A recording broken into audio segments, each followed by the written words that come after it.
from Turkey。 We have no intention of doing that. Like you are. 你跟他讲，我现在有我到他那边去行不行？ Bharat ও চীনের সীমান্ত নিয়ে বিরোধ দীর্ঘদিনের। প্রকৃত নিয়ন্ত্রণ রেখা ঘিরে দুই দেশের মধ্যে বহুবার উত্তেজনা, মুখোমুখি অবস্থান এবং অনুপ্রবেশের অভিযোগ রয়েছে।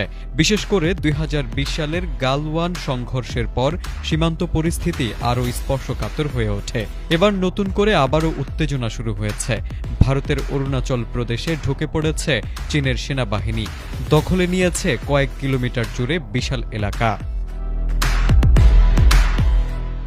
ভারতীয় সংবাদ মাধ্যম টাইমস অব ইন্ডিয়া ও আনন্দবাজার পত্রিকার প্রতিবেদনে বলা হয়েছে, চীনা সেনাবাহিনী ভারতীয় ভূখণ্ডের ভেতরে প্রবেশ করে স্থায়ী সামরিক ক্যাম্প, সড়ক ও বিভিন্ন অবকাঠামো নির্মাণ করেছে। সীমান্তবর্তী একটি আদিবাসী সংগঠনের অভিযোগ, এই দখলদারির কারণে গত ৬ বছর ধরে স্থানীয় বাসিন্দারা নিজেদের চারণভূমি, কৃষিজমি এবং বনজ সম্পদ ব্যবহার করতে পারছেন না।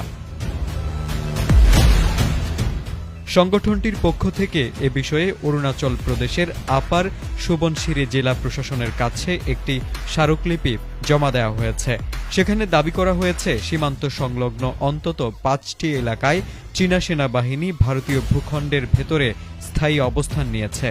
অভিযোগে আরও বলা হয়েছে, এসব এলাকা স্থানীয়দের ঐতিহ্যবাহী শিকার, পশু চারণ ও কৃষিকাজের জন্য ব্যবহৃত হতো। তবে ২০২০ সালের পর থেকে চীনা বাহিনী স্থানীয়দের সেখানে প্রবেশে বাধা দিচ্ছে এবং পর্যায়ক্রমে নিয়ন্ত্রণ জোরদার করছে। এদিকে চীনের সেনাবাহিনী প্রবেশের বিষয়টি সরাসরি অস্বীকার করেছে ভারতীয় সেনাবাহিনী। এক বিবৃতিতে তারা জানিয়েছে, অরুণাচল প্রদেশে চীনা সেনাবাহিনীর অনুপ্রবেশ ও স্থায়ী ঘাঁটি স্থাপনের দাবি ভিত্তিহীন এবং বাস্তবতার সঙ্গে সংহতিপূর্ণ। একই সঙ্গে জেলা প্রশাসন ও অরুণাচল প্রদেশ সরকারও এখন পর্যন্ত এ বিষয়ে আনুষ্ঠানিক কোনো মন্তব্য করেনি।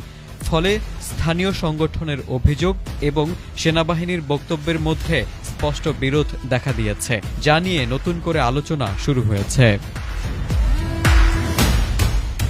Desk report, ATN Bangla.